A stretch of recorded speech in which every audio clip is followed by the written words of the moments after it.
2023 में डायग्नोसिस हुआ दोबारा मेरे को ये क्रोनिक डिजीज। और फर्स्ट डॉक्टर मेरी मेरे वाइफ थी।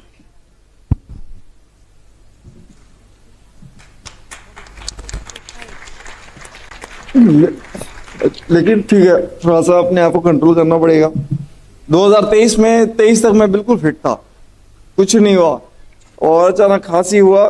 खांसी के बाद मैं गया उधर हॉस्पिटल जाने के बाद जब मुझे पता चला कि मेरी किडनी में प्रॉब्लम है, ऑप्शन कुछ नहीं था। और ये बात अगर कोई कहता है कि किडनी ठीक नहीं होती तो मैं उस बात को नहीं मानता।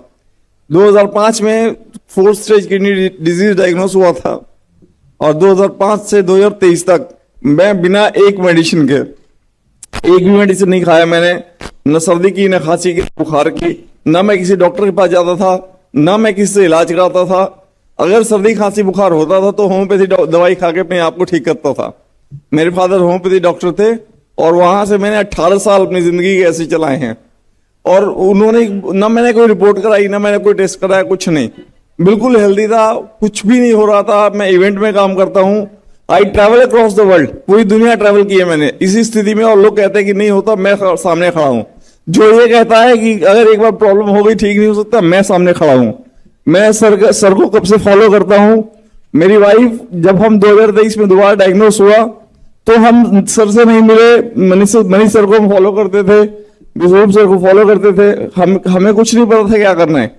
मतलब उनका वीडियो देख करके मेरी वाइफ मेरा ट्रीटमेंट करती रहती थी और हमारा सब कुछ स्टेबल था, सारे रिपोर्ट स्टेबल चल रहे थे। हम पास में एक नेचुरोपैथी सेंटर था, वहां जाके हॉट वाटर भी करता था, थेरेपीज भी करवाता था, जो सर बोलते थे। तब तक हम मिले नहीं थे, मैं डाइट नहीं फॉलो करता था। बट मेरा रिपोर्ट 2 साल पूरा स्टेबल रहा, मुझे कहीं जाने की जरूरत नहीं पड़ी। 2 साल के बाद, बिकॉज मैंने जैसे बताया मैं इवेंट करता हूं, किडनी डिजीज होने के बाद भी मैं पूरे वर्ल्ड ट्रेवल करता रहा और कोई प्रॉब्लम नहीं थी किसी भी तरीके से। अनफॉर्चुनेटली बहुत 1 साल में बहुत ज्यादा ट्रैवलिंग हो गई, बॉडी हरास हो गया, पूरी बॉडी में गैस भर गया और गैस की वजह से ब्रीदिंग प्रॉब्लम हुई। तो फिर हम डॉक्टर के पास गए, डॉक्टर ने हमें दूसरे हॉस्पिटल में हॉस्पिटलाइज होने के लिए बोला। हॉस्पिटलाइज होने के बाद फिर हमें बताया गया कि आपको डायलिसिस करनी पड़ेगी। तो उसके बाद जो है वहां से डायलिसिस का दौर शुरू हुआ। लास्ट ईयर अप्रैल की बात है और जून की बात है। जब डायलिसिस शुरू हुआ तो पूरी बॉडी में तकरीबन 20 लीटर के आसपास पानी भर गया, पूरा बॉडी ऐसे स्वेल करके हो गया।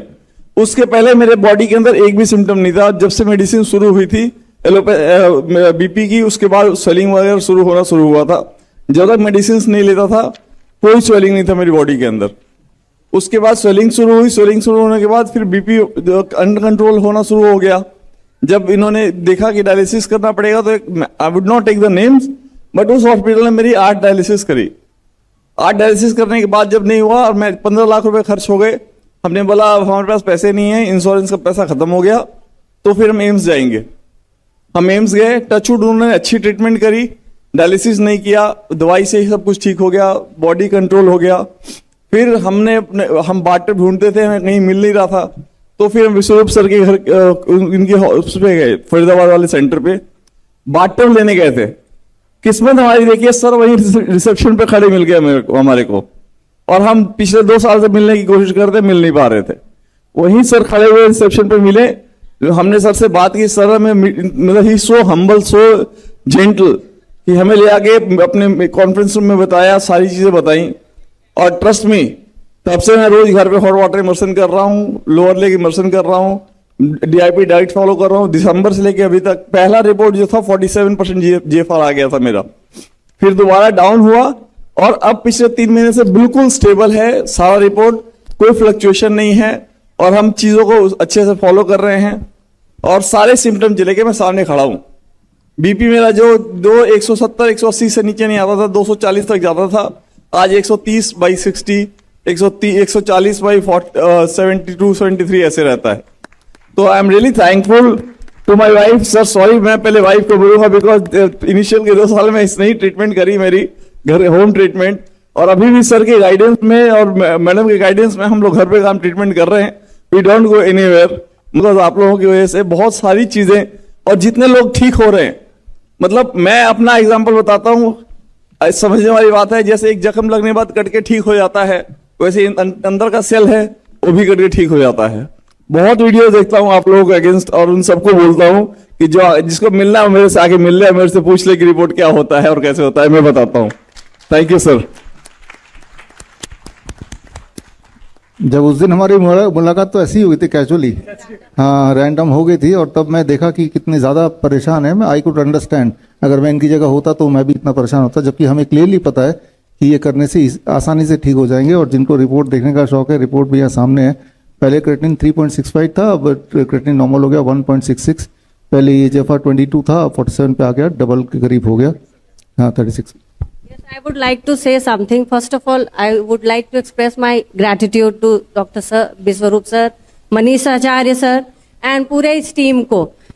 एम्स के पास 2005 में है ना डायग्नोस हुआ, तो उस वक्त भी आंसर नहीं था उनके पास, उस टाइम भी यही था, विल वेट एंड वॉच।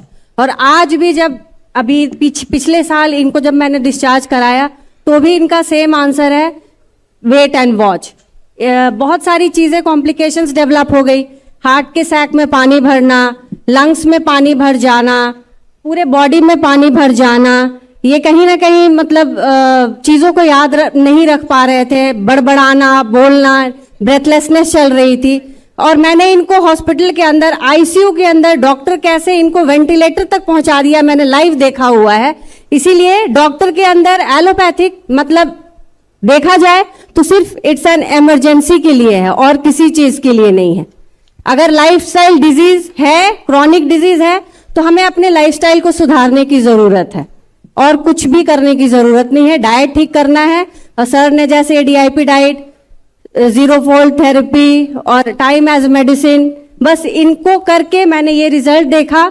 और बीपी के लिए मैं एक और चीज बोलना चाहूंगी, मैंने ये DIP diet religiously last 3 month से फॉलो कर रही हूँ, फिर भी थोड़ा बहुत बीपी शूट अप करता था, अराउंड 160, 170, कभी कभी 250 भी चला जाता है जब इनको एक इवेंट में एक्सर्शन ज्यादा हो जाता है। लेकिन मैंने एक चीज नोटिस किया कि मैंने इनका कंप्लीट मीठा बंद कर दिया, तो इनका बीपी ऐसे ही आज 3 दिन से इंसुलिन स्पाइक ना होने की वजह से बीपी बिना मेडिसिन के नॉर्मल रह रहा है। तो मैं आपको मैसेज देना चाहती हूँ कि insulin is the main cause जो बीपी को स्पाइक करता है, ना कि सोडियम। ये गलत है, ये मिथ है, मैंने ये प्रैक्टिकली करके देखा है इनके ऊपर। So I would like to express my gratitude to all this organisation, और सभी आप जितने भी आम जनता हैं, हमें जागरूक होने की जरूरत है। ये सारा मिथ है, हमें मिसगाइड किया जा रहा है।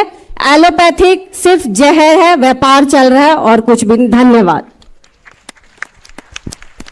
आपने मोटिवेट किया, ना केवल अपने आप को ठीक किया, आपने एक मैसेज भी दिया कि आप जैसे और भी जो पेशेंट्स हैं, जो भी हमें देख रहे हैं, वो सब भी घर बैठे ही ठीक हो सकते हैं। आप घर बैठे ही ठीक हुए, आप ना तो हमारे क्लिनिक आए ना हॉस्पिटल गए। तो ये बड़ा मैसेज है कि बड़ी से बड़ी दिखने वाली बीमारी आसान से आसान तरीके से घर पे ही ठीक हो सकती है, घर पे भी नहीं, घर पे ही। तो ये आसमान होना पड़ेगा। एक चीज और है कि मेरी वाइफ ने डिसाइड किया है कि सर की तीनों कोर्स करके सभी सर के साथ काम करेंगे। अच्छा है कि आपने एग्जाम्पल देखा, तो आप दुनिया में कंट्रीब्यूट करना चाहते हैं, most welcome. Thank you, thank you. बड़ी से बड़ी बीमारी का आसान से आसान इलाज घर बैठे ही हो सकता है। अधिक जानकारी के लिए कांटेक्ट करें nearest doctor BRC clinic @ home.